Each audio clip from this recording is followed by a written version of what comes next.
The Monarch of Central Park. Jessica spent the hour with a butterfly.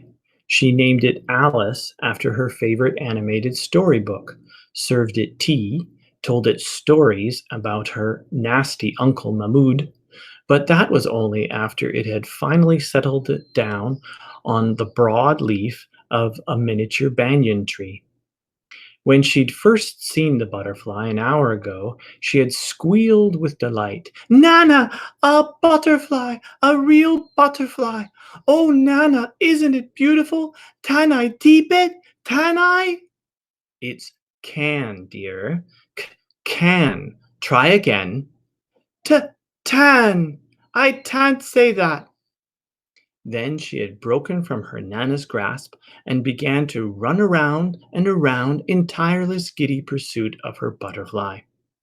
The beautiful yellow and black monarch had immediately taken to the air and fluttered and flapped around the little park, always just a few inches out of reach of the excited 3-year-old.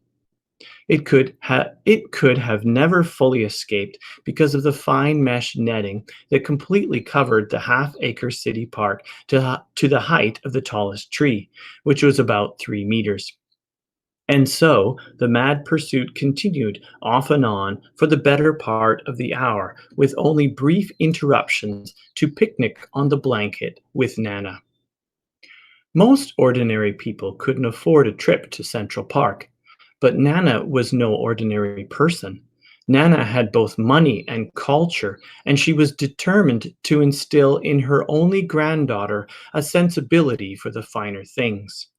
Nana had booked the entire park for a full 60 minutes for a tidy sum of $1 million plus taxes. A small price to pay for a memory that would last a lifetime. But now their time in paradise was almost up. Nana took one last drink of her peaceful, natural surroundings and watched her little granddaughter by the creek lost in silly conversations with a butterfly. Would you like another tutti, Alice? Here you go, and another cup of tea. Jessica, it's time to go, dear. Say goodbye to Alice. The little monarch, which had successfully eluded the little 3-year-old's grasp for the past 5 hours, suddenly and quite unexpectedly did a most remarkable thing. As if it sensed the hour was near for its friend to leave, the little monarch flapped its yellow and black wings and landed on the patio stone right in front of Jessica. Jessica clapped her hands with delight. Oh, Nana, look, it wants to come home with us. Can I? For the last time, no. Now say goodbye to the butterfly and let's go. Your mother and father are expecting us by 6, and I will not be late. Jessica crouched down as only 3-year-olds and yoga masters can, and stuck her nose as close to the butterfly as she could. Still, the butterfly did not move. Goodbye, little butterfly, she said sweetly. Then she stood up slowly and, without warning, stepped down hard with her pink size 4s squarely on top of the butterfly. Before Nana could say anything, Jessica lifted her foot and stepped down again to make sure the little monarch was dead. Nana was shocked, but she knew it would be okay. Monarchs only live 2 weeks on average anyway, and surely New York City could afford to buy another butterfly. There were lots of butterflies. Who is the protagonist or the main character of the story? So Jessica or Nana? All right. Okay. Briefly summarize the plot. So Jessica plays with a butterfly in a park in Central Park, and then steps on it when she has to leave. It's possible for me to tell the summary a different way. It could be said, Nana watches her granddaughter playing with a butterfly in Central Park and then kill it. Right. We need to know who the protagonist is in order to tell the story. What type of conflict best describes the story?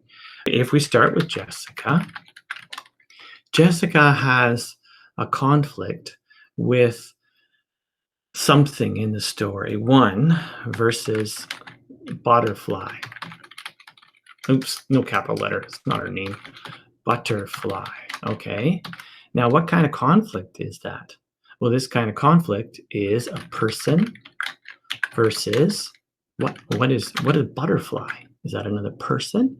No, this would represent nature or her environment. What's her conflict with the butterfly? The butterfly won't stay still. I mean, she wants the butterfly to stay still so she can play with it, but the butterfly keeps flying away until the end of the story when it finally does stay still. But now I guess Jessica realized she can't take it with her. I don't know what she's thinking, but she steps on the butterfly, and that ends that conflict. You could either say Jessica is the winner or the loser at that point. Butterfly definitely loser in that exchange. Nana has a conflict. At the end of the story, Jessica she has to tell Jessica it's time to go, but Jessica doesn't want to leave because she's still chasing the butterfly. So that's a Nana versus Jessica conflict. What is that one? I hope you guessed. It was person versus person. This one, Nana versus butterfly, is this plot summary. Nana versus Jessica is this one.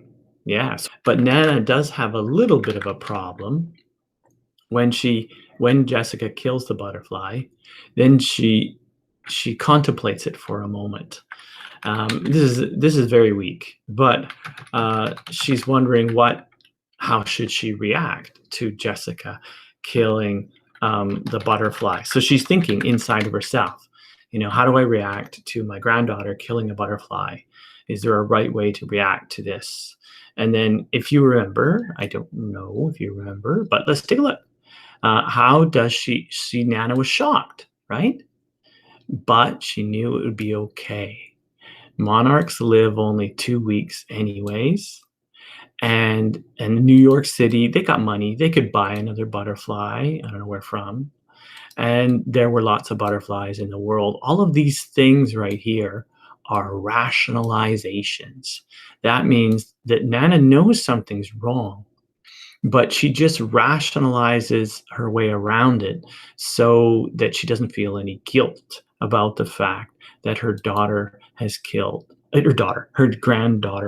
killed a butterfly. So this is a person versus, in her case, herself conflict. Okay, now who is telling the story? The narrator is telling the story.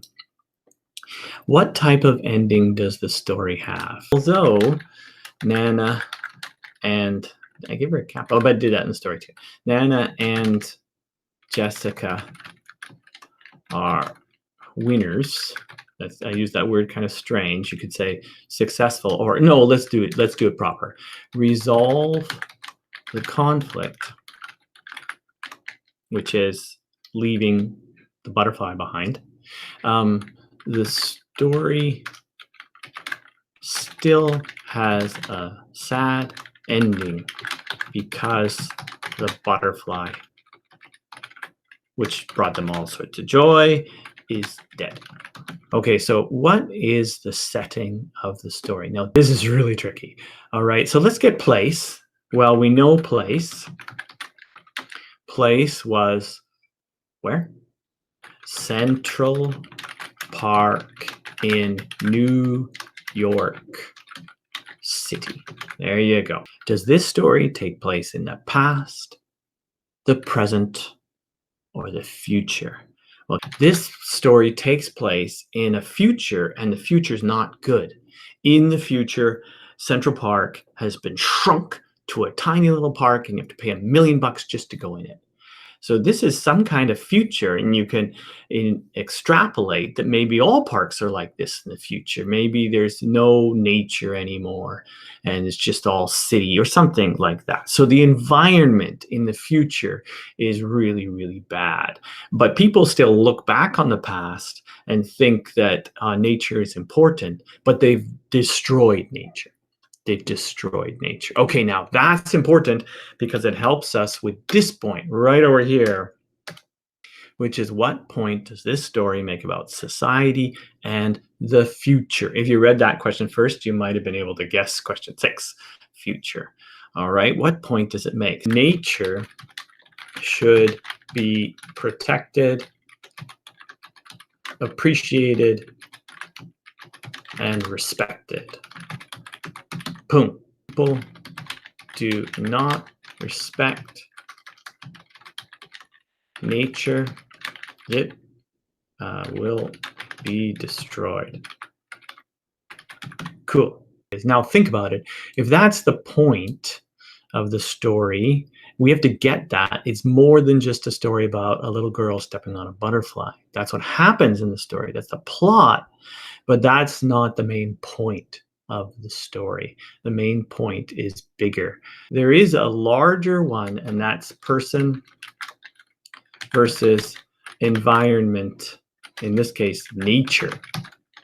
Nana, I'll explain it, has little respect for nature. Cool. This would be actually the more direct, so I bold that one. That's the better summary of the plot. Finally, who is the more important protagonist of the story? Well, it's Nana, because she has the central, or experiences, I like that, experiences the central conflict. Even though, Jessica does everything, Nana's reaction to what Jessica does is more important to the story.